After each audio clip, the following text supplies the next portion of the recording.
Live from Guadalajara. Oh, God, how did I get here? They're putting me in at striker. Oh, God, there's been a terrible mistake. It's Locked On Vikings After Dark. Oh, yeah. It's time for Locked On Vikings After Dark, baby. Part of the Locked On Podcast Network, your team every night.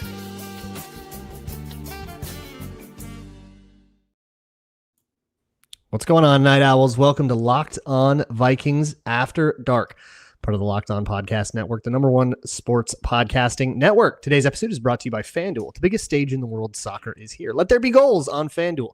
Visit FanDuel.com to get started now. Arif, so there's this gambling scandal. Wonderful transition. Right after you informed us that you play for Czechia. Oh, God, what's happening? Oh, no. There's a scandal.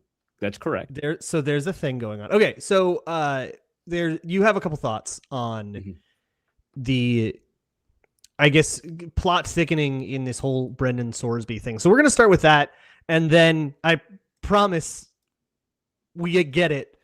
We're going to talk about betting lines. It's not lost on us, okay?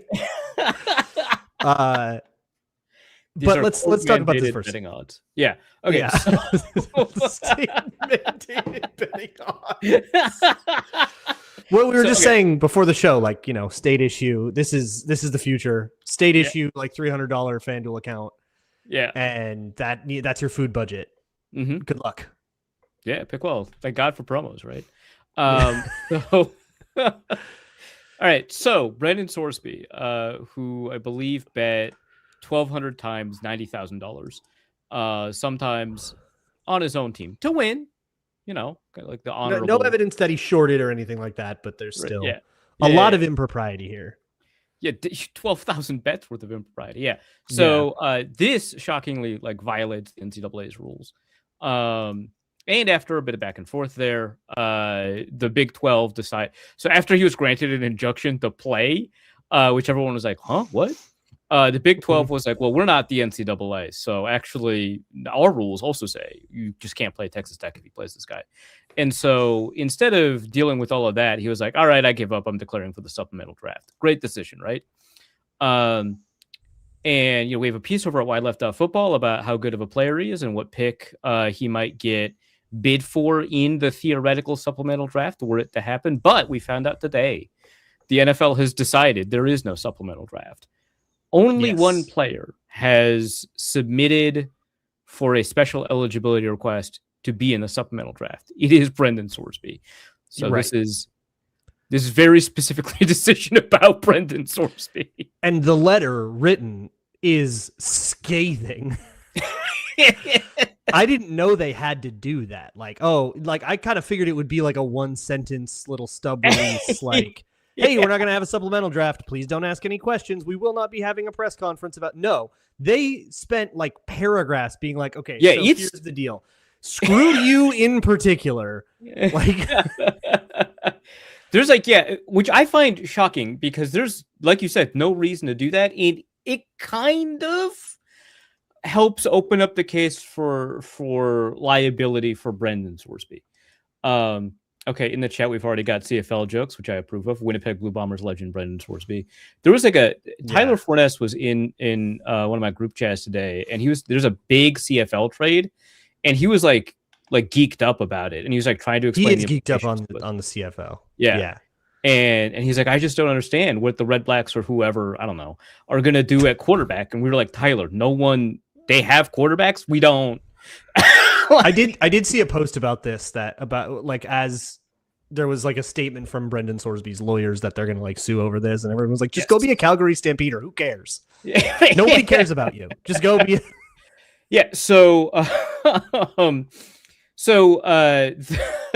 So Jeffrey Kessler is the lawyer for Brendan Sorsby in a suit against the NFL, and Kessler argues that the NFL is violating the CBA and the law by disallowing eligibility for Brendan Sorsby, because how it works is that if he can never be eligible for this draft or for a draft this year, he can't sign with a team. In order to be an undrafted free agent, you have to declare yourself eligible through special eligibility or be eligible through the normal eligibility rules like graduating after 4 years or whatever, right? And so he can't sign with the team after this. Like the supplemental draft doesn't happen. If it had happened and he wasn't drafted, he'd be able to sign with the team, but it's not happening. So he can't declare for the draft. So he just this year doesn't get it. Now, I think he'll have natural eligibility next year, which some people are suggesting maybe he plays in the NAIA. I think more likely the CFL, if that's what ends up happening. But they're trying to end around on this process, right? And a lot of people have been responding with, why does it matter if the NFL is violating the CBA if he is not a member of the NFLPA? He's not employed by an NFL team. How could he be covered by the CBA? This is my question. The NFL has also violated my rights under the CBA. Right. It owes me money. I think actually the money they owe you, they owe me through my Venmo. So that's I received a Facebook payout settlement today. It was an additional one. I had originally from the NFLPA. No, just Facebook from Facebook. I got the mine class from action the lawsuit NFLPA, against them. So. $10 a couple months ago, and then they calculated it wrong, so they gave me $5 more. So that's what Facebook gets for violating. We take those. That's a win, baby. Yeah. But yeah, so the a lot of people are asking this question, like, how does he So this is kind of funny. So 20 years ago, Maurice Claret sues the NFL because he wants to enter the NFL after his freshman year of college, and he's challenging the NFL's 3-year eligibility rule. And the lawyer for the NFLPA arguing against Maurice Claret's entry into the draft was Jeffrey Kessler. And so this case was adjudicated ultimately in the Second District Court of Appeals by Justice Sonia Sotomayor. It just all these characters are popping up. Yeah. And the watching ruling a movie from 2002 and being like, "Whoa, Justin Long's in that." Yeah, exactly. Like turning on Divergent and being like, "Oh, Zoe Kravitz, huh?" Yeah. Like child versions of like, who's that? Wait, whoa.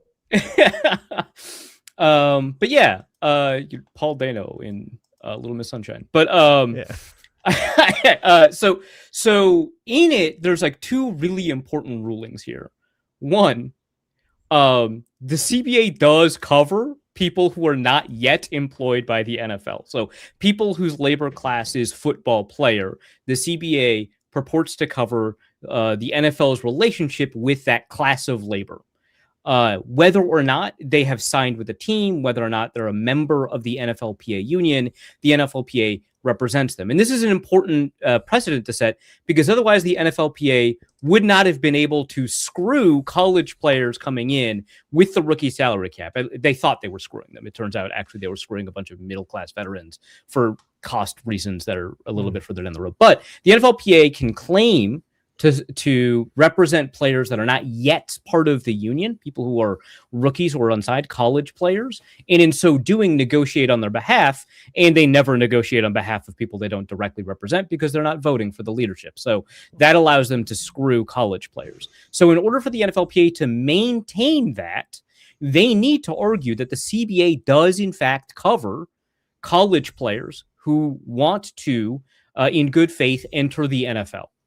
So it wouldn't cover you because you wouldn't realistically be able to make the case that you would be able to play in the NFL. Watch me. Yeah, okay, man. They ended the regional combine situation, by the way. So you got no shit. I can't even invincible this. Yeah. So the next thing is whether or not the NFL violated the CBA. Like, it's okay. Does the CBA matter? Maybe. It seems very much like that. And Jeffrey Kessler is arguing kind of a unique case where he was arguing for a rookie to be excluded from the NFL and is now arguing for a rookie to be entered into the NFL. But the same ruling actually helps in both cases, that the CBA covers that, right? The problem is that the other ruling in the case is that the NFL does get to determine eligibility. And that's they the just get CBA to choose. Yeah. And so that's the CBA. So the argument here is that within the grounds of the ruling of the case, I would imagine, I'm not a lawyer, I hope people understand that by now, but I would imagine the grounds by which you would make that ruling, or in the favor of Sorsby and Kessler, is that within the grounds of that ruling, the NFL can determine eligibility, but they can't like violate federal or labor law on top of that. They can violate antitrust law because the CBA extinguishes the antitrust claim, but they can't violate other forms of labor law. And so Kessler might make the argument that the NFL is engaging in a particular or specific bias against Sorsby. And they can say that because the NFL has never ruled someone ineligible for violations in college, even if they are violations of state criminal law, which the NFL very strongly indicated in their letter was like a motivating factor. So they can't even argue that they were just like, in general, we didn't want the supplemental draft. The NFL very specifically said, you, Brendan Sorsby, do not get to be in the supplemental draft. And therefore, there won't be one because there's nobody else. Yeah. And so Hunter Deckers, who violated probably state criminal law, but was gambling in college, right? And he enters the NFL draft. He goes undrafted. He entered the NFL without any ineligibility ruling. Terrell Pryor violated NCAA rules. He manipulated kind of the way that he went about going and entering the draft versus the supplemental draft. And the NFL did punish him for 5 games for that, but they didn't punish him for specifically the NCAA violations. They punished him for like the movement and then also the safe haven idea that the NFL can be a safe haven from the NCAA. They've allowed other players. And that is another like part of this is whether the league has the right or not to effectively punish a player like Brendan Sorsby for the transgressions of him while he was under the jurisdiction of the NCAA. Whether they can do that is one thing, and then whether they should do that is another. And well, hold that thought. We will get to it in a moment on Locked On Vikings After Dark. This episode of Locked On Vikings is brought to you by Indeed. Workplace chaos can show up fast. That is where Indeed Sponsored Jobs comes in. Indeed Sponsored Jobs helps you reach candidates who actually fit what you're looking for based on skills, experience, and location. Finding the right person can make all the difference, whether it's building a business or building a winning team. I just learned a lot about what happened to the U.S. national men's soccer team in 2018 with Trinidad and Tobago. Boy, it's important to get the right people in there and make sure everybody's getting along right. Because if you are more focused on just throwing mud at the wall and not finding the right people and focusing your search, it can take forever and you can end up with the wrong people. So spend less time searching and more time actually interviewing candidates who check all of your boxes. Less stress, less time, and more results. When you need the right person to cut through the chaos, this is a job for Indeed Sponsored Jobs. Listeners of this show will get a $75 sponsored job credit to help get your job the premium status it deserves at Indeed.com/podcast. Just go to Indeed.com/podcast right now and support our show by saying you heard about Indeed on this podcast. Indeed.com/podcast. Terms and conditions apply. Need to hire? This is a job for Indeed Sponsored Jobs.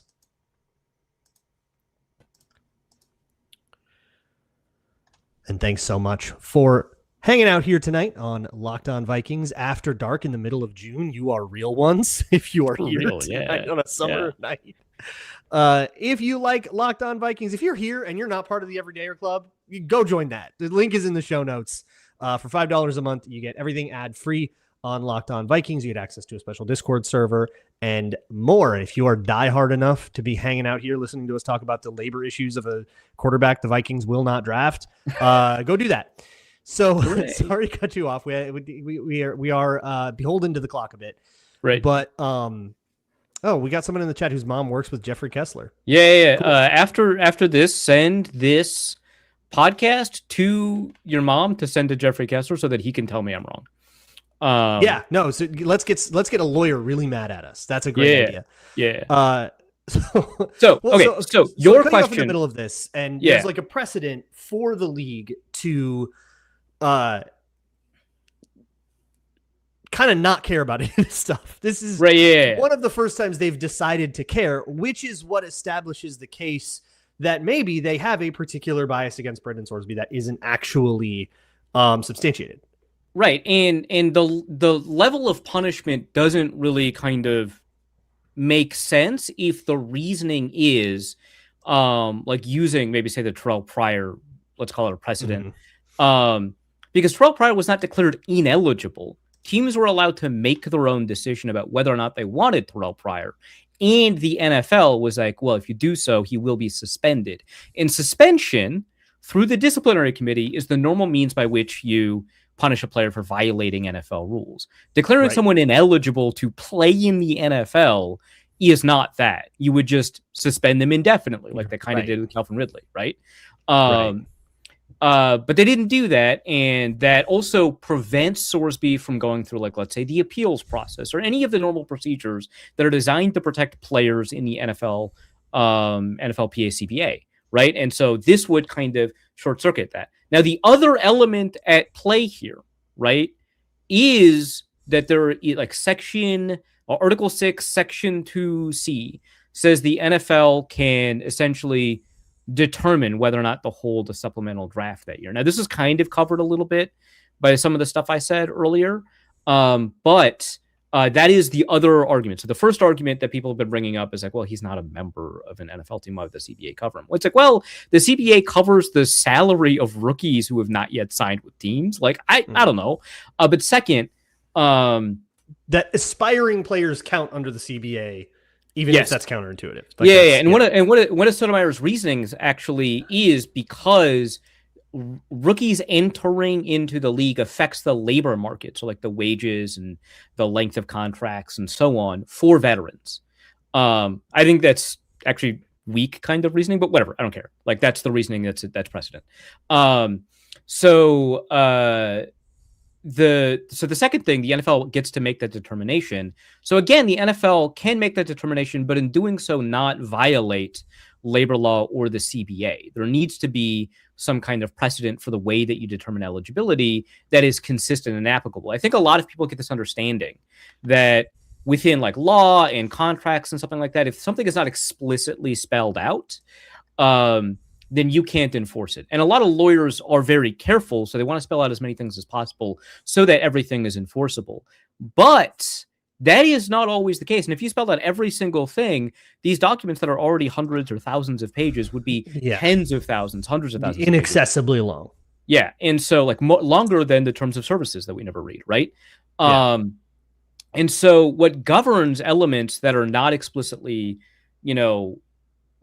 brought out are things that are meant to be, like, predictable, provide a predictable environment for labor and for employers, right? And so these are like norms and customs, practices, right, that you typically follow. And the NFL has established that they don't rule players ineligible for gambling violations in college. Hunter Deckers is like the example of that. They didn't do that. So the norms and practices are that teams are allowed to take the risk of adding a player to their team and then have that player be subject to whatever, right? Now, there's this other third interesting argument, which I haven't seen come forward from Kessler, but some people have proposed, and maybe Kessler will consider this. I don't know. Landon Miller, your mom, asked Kessler. But there is a question of whether or not the NFL would be violating the Americans with Disabilities Act because gambling is a mental health. Oh, because of the addiction angle. Yeah. Interesting. So I don't know where that's going to go, but a couple of people have brought that up, and that does sound funny. I have been helped out by the ADA, much to a previous employer chagrin, so I'm all for this.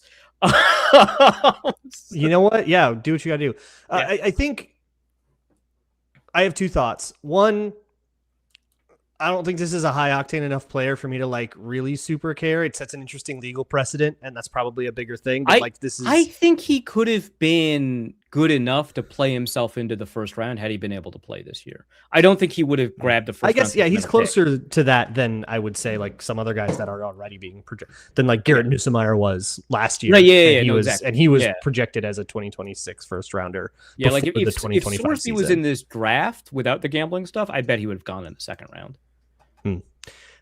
Yeah, and that's so it's like, all right, second round quarterback kind of guy, whatever. But my other thought, the only other like kind of asterisk I want to point out is it doesn't seem like the NFL is trying to play that angle of, well, we reserve the right to just not have a supplemental draft. It doesn't seem like that's what they're trying to do. They're saying we would have one if there were anyone else. You're the only person and you are ineligible, and the fight is going to like be over that. And in that letter, they were like, "Hey, so your petition doesn't include all of these things, like the things that occurred, like the NCAA investigation of the rulings, or anything like that." And Jeff Kessler's argument is like, "What do you mean? You didn't give us room in the petition to like? There's no room for that. There's not a slot for us to say this is why we were ruled ineligible. There's no way to attach documents to the petition. That'd be like, wait, there's no like wait, it's just some like Google form." That's my understanding, is that essentially is that it would be like you take the SAT, right, and it's like a standardized test, and you fill in the bubbles or whatever, and then you get a score back, and you got like a 600 or whatever. That is probably an impossible score in the SAT because you didn't include a painting, right? And you're like, what huh? I didn't know I needed I gladly would have, right? Well, and we should definitely take a moment to kind of step outside ourselves and make sure everybody knows that gambling addiction is a serious thing and should be taken seriously. And also, we got Vikings betting lines coming up next on Locked On Vikings After Dark. This episode is brought to you by FanDuel. The biggest stage in world soccer is here, and every match feels like it has the potential for a memorable moment. One goal can completely change the energy of a game, shift momentum, and alter the outcome in an instant. That's what makes tournament soccer so exciting, from the opening whistle to the final kick. Now, FanDuel is giving fans another reason to stay locked into every match with every goal pays. Bet on a match and get bonus bets for every goal scored in that match. More goals mean more bonus bets. All you have to do is turn on your token. So if you want to bet on the United States to beat Turkey, they're like minus 110. You can do that. And even if you're wrong, if there's a lot of goals in that match, you get bonus bets every time the ball goes in the net. From the opening whistle to the final kick, let there be goals on FanDuel. Visit FanDuel.com to get started now.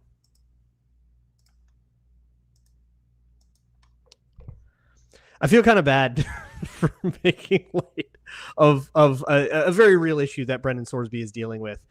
However,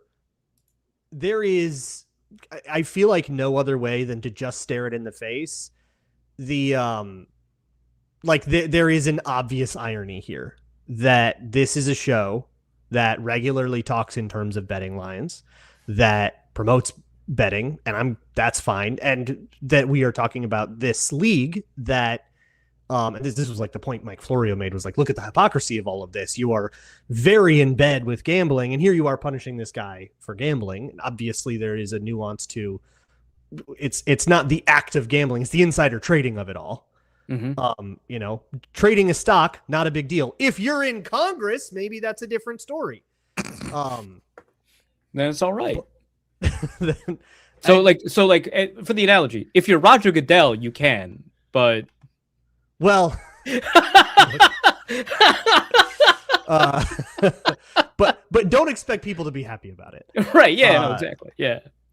But unusual _ Goodells. So let's just lean right in. Let's just take a big old bite of the spicy pepper and talk about some Vikings betting lines. Yo, you told me I couldn't look up the lines beforehand. So you asked me, should I? And I just said, no.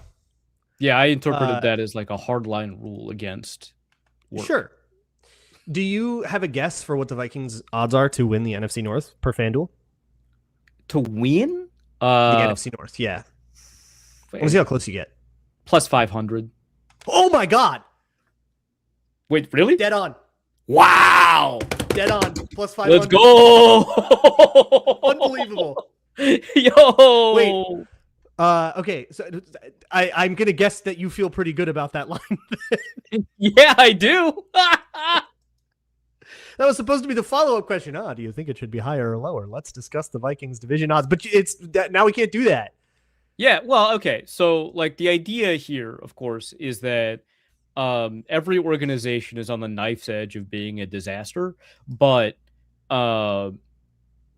certainly the Vikings are much closer. They're like leaning. They're like, if the knife is thinner, I would say. Yeah, the knife is thinner, and they're not a well-trained knife tightrope walker, I would say, compared to say the Lions, right? So like that, like in that exhausted analogy, that's what I would say here, is that it certainly is possible, but you'd have to thread some needles. There's a lot of stuff that went wrong last year that we don't talk about at all because we're distracted. that just kind of hasn't been addressed. There's a lot of black mold that we just put a rug over. And eventually you're going to start seeing things. The landlord special of painting over it. Yeah, for sure. Yeah, exactly. And eventually you're going to start hallucinating little fairies that like tell you the earth is flat. Wait, no, hold on. Is it not? Well, the fairies told me it was, so. Oh, okay. Great. We're on the same page. So I mean, I have no reason not to believe them. Well, I guess, okay, what do you think the Vikings odds are just to make the playoffs? This has actually been bumping around a bunch. Like, this is an interesting one. It's been moving. So it's what it is right now as I looked it up right before we recorded. I mean, like, they have to be lower odds than winning division because they include all universes where they win the division plus. Correct. So I'm going to go plus 350. You are way too long. Really? Plus 200? Would you say plus 172? 170, under 200, yeah. Plus 172. So do we think the NFC is like 3-1? Do we think the NFC West is maybe the Geno Smith stuff? No, he's not in the NFC anymore. That's Sam Darnold. No, he is not. That the Jets touch all things. Right, yeah. Okay, so we got like what? We got the Seahawks. I think the 49ers have shorter odds probably. Is what it. The Vikings aren't in the top 7 of those to like say, you know, they're yeah, which makes sense because they're that puts them 10th in the NFC. But you have the Rams, Seahawks, Lions, Eagles, 49ers, Packers, Cowboys. Those are cluster the between ones. The 6th and the 12th must be really tight, like you mentioned. Then so Packers, Niners, Eagles, Lions, Seahawks, Rams are all minus odds. Yeah, Cowboys are dead even at plus 100. And then Bears, Buccaneers, Vikings, and Saints after that are all between plus 100 and plus 200. So the Bears' odds to win the NFC North must be very close to the Vikings' odds then. Something like I should have given you the whole odds there. The whole odds are the Lions are favored at plus 145. Sure. The Packers are next at plus 260, and the Bears are third at plus 320 with the Vikings last at. Okay, so that's pretty close to the Vikings' odds. A lot of hype on the Lions. I think the world seems to be like banking on a Lions bounce back year. Well, they are. Yeah, healthy is the wrong word. They're healthier. Than they were the last 2 years. That is the thesis of it. Is like, well, it was an injury thing, and they got kind of unlucky on some weird bounces last year, and they'll bring it back because not a lot else has changed. Mm-hmm. So it makes sense to me. And the Packers lost their defensive coordinator, right? That's got to matter. So, and who knows how much of Michael Parsons we get? Yeah. Do you have a guess for Justin Jefferson's line this year?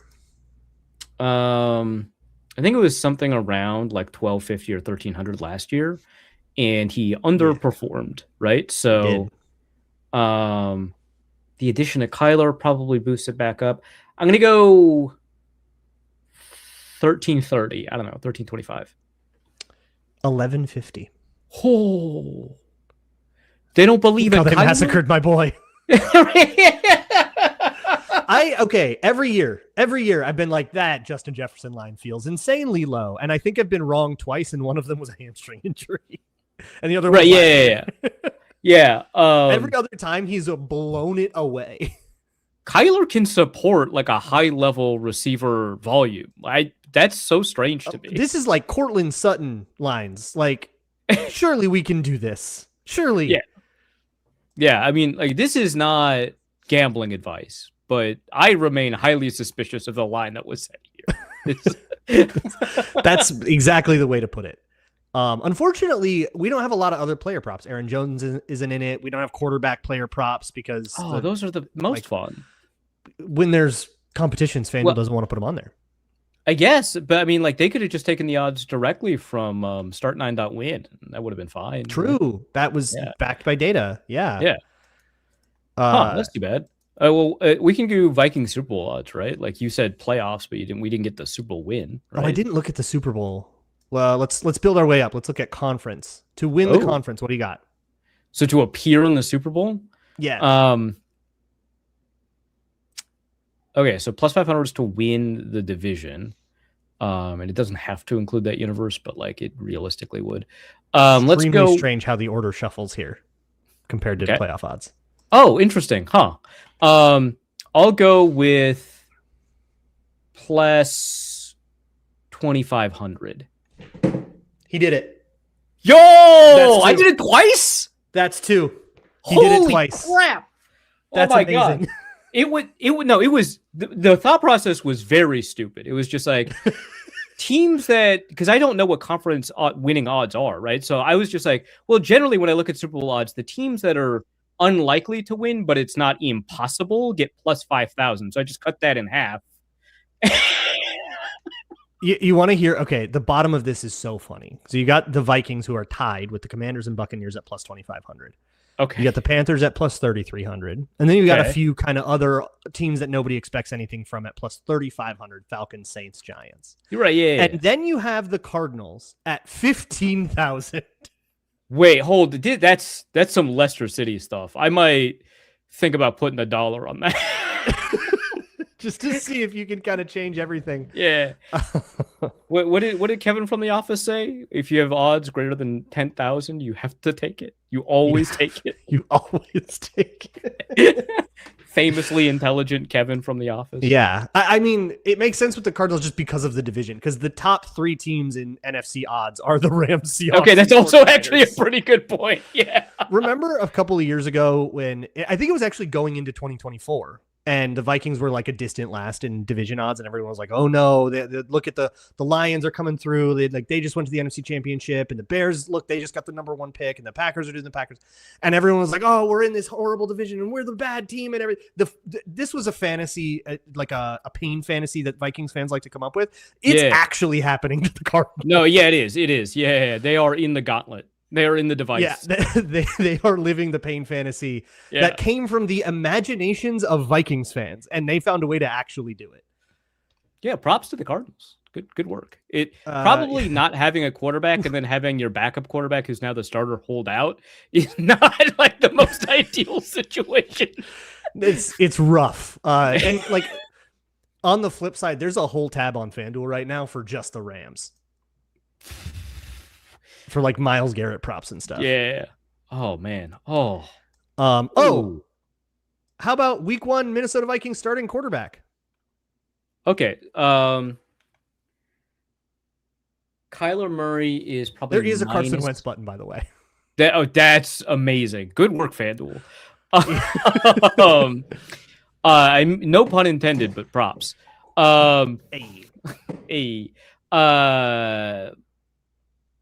I was going to say minus 125. That seems low. I'm going to go minus 150. For Kyler? Yeah. Try minus 1,000. Minus 1,000, JJ McCarthy plus 600. I was debating somewhere between 250 and 150, and I was like, you know what? 150.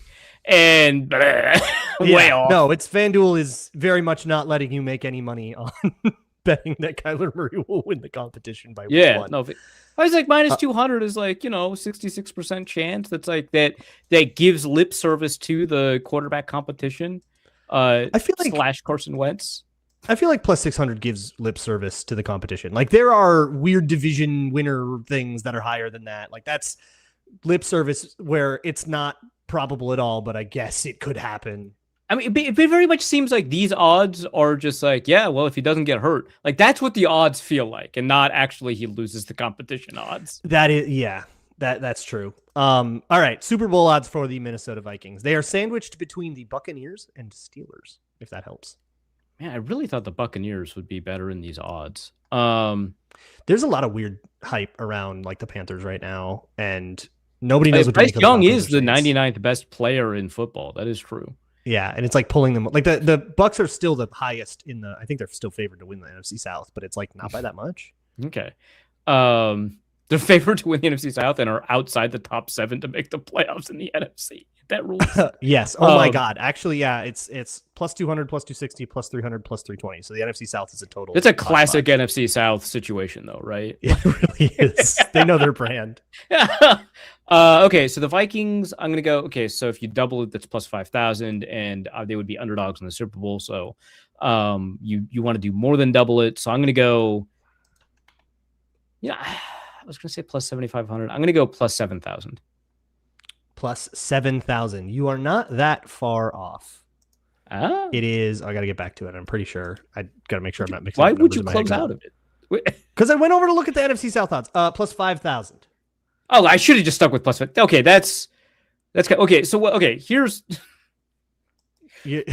I feel like FanDuel is going through the exact same amount of thought process as you are, and it's just they know nobody's going to bet on this, so just put a number on it. Yeah, look, if you think the Vikings are going to win the Super Bowl, this suggests to me that the conference championship odds are a better bet for you than the Super Bowl winning odds, because they would be underdogs in that Super Bowl. And so plus 5,000 is underpricing your win on that one. So I would take the conference championship odds in that case. But like, that is funny that they just like doubled it. They're like, well, it's two teams, right? So like one or the other has to happen. We're up against the clock, but I do have one more. Okay. So looking at MVP odds, JJ McCarthy is at plus 17,500. Oh, there's like a bajillion players on there. Sam Laporta's on there. He's plus 600 to start week 1. Yeah, no, I mean, you got Cam Scattaboo. Like, it's they've got everybody. JJ McCarthy is plus 17,500. He is tied with 3 other players.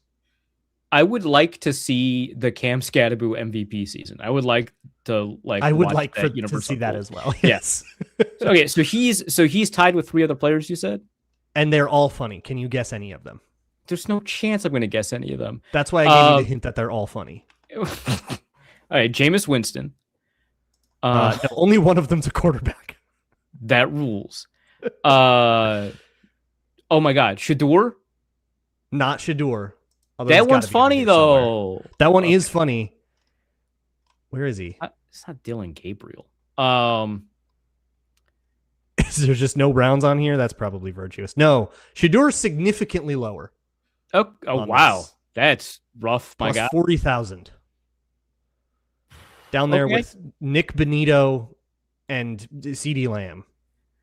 Okay, man, I'm trying to think like which NFL player would be funny to put there.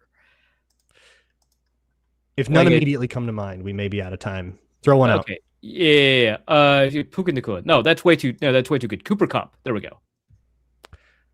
No, but you're in the right ballpark. So one of them is Travis Hunter.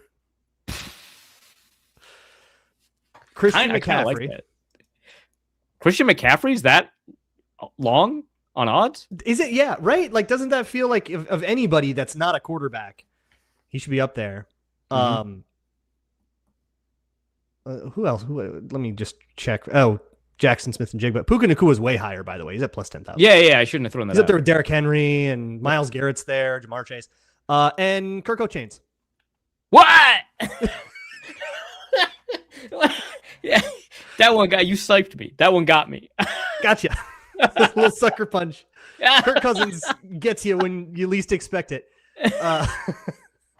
Our emotions will never be the same. Nobody's brain will ever recover. Good night.